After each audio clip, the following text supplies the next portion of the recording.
তোলাবাজি, জমি দখল, অর্থ পাচার সহ একাধিক গুরুতর অভিযোগ ছিল তার বিরুদ্ধে।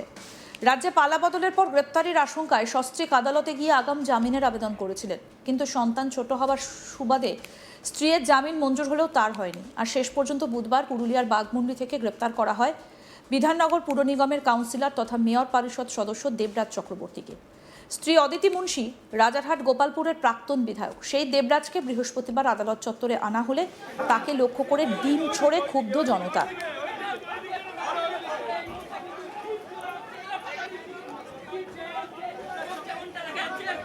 যদিও সেই ডিম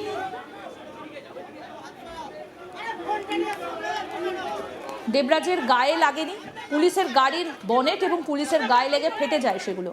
এদিন আদালত চত্বরে কড়া নিরাপত্তায় আনা হয় দেবরাজকে। তার মাথায় ছিল টুপি। বৃহস্পতিবার দেবরাজকে নিয়ে আসা হয় বারাসাত আদালতে। দেবরাজকে আদালতে নিয়ে আসা হবে এই খবর আগেই চাউর হয়ে যায়। সেই মতো ডিম হাতে প্রস্তুত ছিলেন ক্ষুব্ধ জনতা। এরপর দেবরাজকে পুলিশ গাড়ি থেকে নামাতেই শুরু হয় ডিম থেরাপি। দেবরাজকে কোনো রকমে বাঁচিয়ে আদালত চত্বরে ঢুকিয়ে নিয়ে যাওয়া হয়। দেবরাজের গায়ে ডিম লাগলেও পুলিশের গাড়ির বনেট এবং পুলিশের গায়ে লাগে ডিম। চারিদিকে তখন চোর চোর স্লোগান দেওয়া হয়।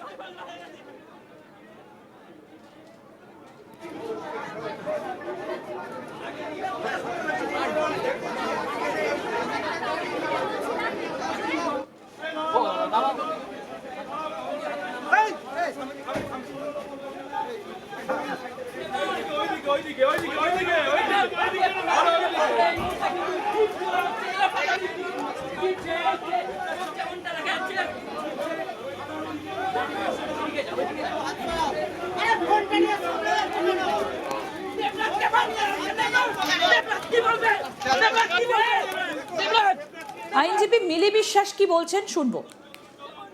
ডিম ছুঁড়ে ডিমটা আসলে কোনো বার্তা দেওয়ার ইয়ে না, ডিমটা তো সব জায়গায় এখন হচ্ছে, ডিমটা এখন চলছে, এই থেরাপিটাই এখন চলছে। কারণ কি, আমরা ভদ্র সমাজের মানুষ বলে ডিমটা কোনো খারাপ জিনিস না। ডিমটা আমরা স্কিনের জন্য ব্যবহার করি, ডিমটা আমরা চুলের জন্য ব্যবহার করি। এদেরকে নোংরা কাদা ছড়া, তারপরেও যদি আরো কিছু থাকে তাহলে এদেরকে মারা উচিত ছিল। তাই কিন্তু আমরা তো ভদ্র, তাই আমরা ওদের মতো নোংরামি করতে পারিনি। ওরা এতটাই নোংরা ছিল, এই 15 বছরে কোটি কোটি টাকা মানুষের আত্মসাৎ করেছে। আর সেই চোরকে প্রোটেকশন দেওয়ার জন্য বারাসাত থানার আইসি নিজে স্বয়ং ছিলেন এবং এত এত পুলিশ মোতায়েন করেছেন, এখানে পুরো সোজা ঢুকিয়ে দিলেন লকাবে। কোনো মানে এত প্রোটেকশন কেন, একটা চোরকে কেন এত প্রোটেকশন?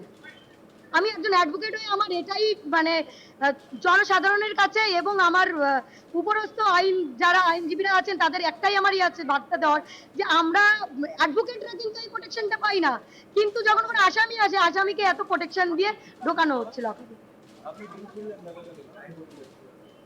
ডিম তো আমার ওকে একটুখানি মুখে খাওয়ানোর ইচ্ছা ছিল, ঠিক আছে? ও তো অনেক লোকের অনেক টাকা খেয়েছে, ওকে একটু ডিম খাওয়ানোর শখ ছিল আমার। মোটামুটি পেরেছি, কিন্তু আরো রাউন্ড বাকি আছে, তাই অপেক্ষা করছি এখন সেকেন্ড রাউন্ডের জন্য। এবার শোনাবো বিজেপি কর্মী কি বলছেন। দেখুন, ওনার সম্বন্ধে তো বাগুইআটি অঞ্চলে অনেক শুনেছি। যখন তৃণমূল ছিল উনি অনেক লুটপাট করেছে, যেমন শুনেছি প্রতিটা অটো থেকে 100 টাকা করে তিনি নাকি রোজ নিতেন। এবং তার সাথে যাদের অটোতে অনেক পেপার, মানে যাদের পেপারস ওকে থাকতো, তাদেরকে নাকি সার্জেন্টকে দিয়ে সেই সব অটোকে দাঁড় করিয়ে দিয়ে বিভিন্ন কেস দিয়ে ফাইন করাতো। এবং এছাড়া যেসব অটোর কোনো পেপারস নেই তাদের কাছ থেকে 100 টাকা করে নাকি নিত রেগুলার। এরকম ক্লেমও আমি শুনেছি। অনেক অটোওয়ালা আমাদের কাছে এসে রিপোর্ট করেছে, আমার কাছে এসে এগুলো শোনা গেছে। এবার দেখুন, একটা কথা,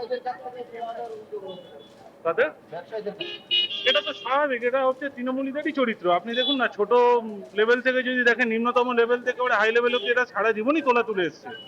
আমরা 35 বছর ধরে সিপিএম এর রাজত্ব দেখেছি, কোনো উন্নয়ন পাইনি।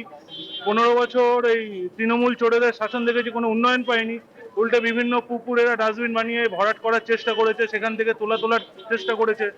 আর আমাদের থেকে সব থেকে বেশি খোঁজ রাজারহাট অঞ্চলে গিয়ে দেখতে পারবেন, বিভিন্ন পুকুরেরা ভরাট করে বিল্ডিং করেছে, ইল্লিগাল অনেক বিল্ডিং। 7 ফুটে গলির মধ্যে দেখবেন আপনি 5 তলা 6 তলা বিল্ডিং করেছে, সেইখান থেকে প্রচুর পরিমাণে অর্থ সংগ্রহ করেছে, এরা কোটি কোটি টাকা ইনকাম করেছে। অ্যাকচুয়ালি কি, ক্ষমতায় আসার পরে এরা ক্ষমতাকে খুব অপব্যবহার করেছে এবং সেই জায়গায় দাঁড়িয়ে এরা প্রচুর তোলাও তুলেছে। পাপ যখন করেছে শাস্তি তো তাকে পেতেই হবে। সাধারণ দেখুন, বিক্ষোভের যে ব্যাপারটা, আমরা বিজেপির তরফ থেকে কোনো বিক্ষোভ দেখাচ্ছি না। বিক্ষোভ যা দেখাচ্ছে এটা সাধারণ মানুষরাই দেখাচ্ছে। আমরা এসে যতটা চেষ্টা করি যাতে এই ধরনের এই ডিম ছুঁড়ে ছুঁড়ে এদের কাছে ভালো ডিমগুলো নষ্ট করে দিয়ে কোনো প্রয়োজন নেই। সাধারণ মানুষের কাছে অনুরোধ রাখবো একটাই, যে আপনারা পকেটের টাকা দিয়ে যে ডিমগুলো কিনে ছুটছেন সেই ডিমটা বাড়িতে গিয়ে আপনারা খাওয়া দাওয়া করুন। এদের গায়ে ডিম ছুঁড়ে ডিমের অপমান করবেন না। তার জায়গায় দেখুন রাস্তায় পড়ে থাকে গোবর, এইসব গোবর এগুলো ছুঁড়ে মারলে হয়তো একটু হলেও শুদ্ধ হবে এটা। এটাই আমার বক্তব্য। তোলাবাজি, আর্থিক দুর্নীতি, সিন্ডিকেট রাজ এবং জমি দখলের পাশাপাশি হিসেব বহির্ভূত সম্পত্তির মালিক দেবরাজ। তার বিরুদ্ধে সম্প্রতি অভিযোগ দায়ের করেছেন আইনজীবী তরুণজ্যোতি তিওয়ারি। এছাড়া 2024 সালে এক ব্যবসায়ীও কয়েকজনের নামে তোলাবাজির অভিযোগ দায়ের করে। এসটিএফ এবং বিধাননগর পুলিশ যৌথভাবে তল্লাশি চালিয়ে পুরুলিয়া ঝাড়খণ্ড সীমান্ত এলাকা থেকে তাকে গ্রেপ্তার করে। কলকাতা হাইকোর্টে দেবরাজ আগাম জামিনের আবেদন করেছিলেন, তবে আগাম জামিন তিনি পাননি। অবশ্য তার স্ত্রী অদিতি মুন্সিকে আদালত আগাম জামিন দিয়েছিল। ধৃতকে পুলিশি হেফাজতের আবেদন করে আজ তোলা হয় বারাসাত মহকুমা আদালতে। তৃণমূল ল সেলের তরফে এবং দেবরাজের ব্যক্তিগত আইনজীবী তার জামিনের আবেদন করতে পারে। দীপক দেবনাথ আমাদের প্রতিনিধি কি প্রতিবেদন তুলে ধরেছেন, দেখবো এবার। দেখো, ডিমের হাত থেকে রেহাই পেলেন না তৃণমূলের যে প্রাক্তন কাউন্সিলর দেবরাজ চক্রবর্তী। বিধাননগর পৌরসভার যে তৃণমূল কাউন্সিলর, প্রাক্তন তৃণমূল কাউন্সিলর, সেই দেবরাজ চক্রবর্তীকে তোলাবাজি, হুমকি সহ একাধিক অভিযোগ, সেই অভিযোগের ভিত্তিতে তাকে গ্রেপ্তার করে পশ্চিমবঙ্গ পুলিশের এসটিএফ। এবং তারপরে আজকে দেখলাম যে তাকে যখন বারাসাত যে জেলা আদালত আছে সেখানে আদালতে নিয়ে আসা হয়, তখন তাকে উদ্দেশ্য করে কিন্তু বিক্ষোভ এবং তাকে উদ্দেশ্য করে রীতিমতো ডিম ছোড়া হয়। এবং তাকে যখন প্রিজন ভ্যান করে নিয়ে আসা হচ্ছিল, প্রচণ্ড পুলিশি নিরাপত্তা ছিল, কিন্তু তার মধ্যেও আমরা দেখেছি যে সাধারণ মানুষ এবং বিজেপির যারা কর্মী সমর্থক ছিল তারা বাইরে জমায়েত করেছিলেন এবং হাতে তাদের প্রত্যেকেরই ডিম ছিল। এবং যখন সেই প্রিজন ভ্যান আদালত চত্বরে ঢোকে তখন তাকে উদ্দেশ্য করে কিন্তু ডিম ছোড়া হয়। এবং এই যাতে কোনো রকম অপ্রীতিকর ঘটনা না ঘটে সেদিকে লক্ষ্য রেখে কিন্তু বারাসাত পুলিশের তরফ থেকেও কিন্তু প্রচণ্ড নিরাপত্তা ব্যবস্থা মোতায়েন করা হয়েছিল। কিন্তু তারপরে আমরা দেখলাম যে ডিম ছোড়া কিন্তু মানে বাদ গেল না এবং সেই প্রিজন ভ্যানকে উদ্দেশ্য করে ডিম ছোড়া হলো। এবং তারা বলছেন যে যেরকমভাবে তৃণমূলের নেতা নেত্রীরা একের থেকে মানে গ্রাসরুট থেকে শুরু করে একদম টপ লেভেলের তারা যেভাবে তোলাবাজি করেছে, তাদের বিরুদ্ধে যেরকম অভিযোগ উঠেছে, সুতরাং এটা তাদের প্রাপ্য, এর থেকে বেশি কিছু তাদের প্রাপ্য ছিল। এবং একটা সময় এই বারাসাত আদালতে আমরা দেখেছি যে প্রচণ্ড একটা ক্যাওয়াস হয়, একটা বিশৃঙ্খলার মতো সৃষ্টি হয়। সেই সময় পুলিশকে কিন্তু তাদের কার্যত নিরস্ত হতে দেখা যায় এবং তাদেরকে সরিয়ে দেওয়া হয় সেই ঘটনাস্থল থেকে। কিন্তু তারপরেও আমরা দেখলাম যে বিক্ষোভের হাত থেকে বা ডিম থেরাপির হাত থেকে কিন্তু রেহাই পেলেন না এই দেবরাজ। শুধু দেবরাজ না, আমরা কয়েকদিন ধরে দেখেছি যে রাজ্যে যখন পালাবদল ঘটেছে তারপর থেকে কিন্তু তৃণমূলের নেতা নেত্রীদের বিরুদ্ধে, যাদের বিরুদ্ধে অভিযোগ উঠেছে, তোলাবাজি হোক বা এই হুমকি হোক, সেই অভিযোগে যখন তারা গ্রেপ্তার হচ্ছেন, তাদেরকে যখন আদালতে তোলা হচ্ছে বা আদালত থেকে আবার থানায় নিয়ে আসা হচ্ছে, তাদেরকে উদ্দেশ্য করে কিন্তু একটা জনরোষ দেখছি। এবং তার পাশাপাশি সেই সমস্ত নেতা নেত্রীদের উদ্দেশ্য করে কিন্তু ডিমও ছাড়া হচ্ছে। এবং সেরকমই একটি ঘটনা ঘটলো কিন্তু আজকে বারাসাত আদালত চত্বরে। আরও আপডেট পেতে দেখতে থাকুন আজ তাক বাংলা, সাবস্ক্রাইব করুন।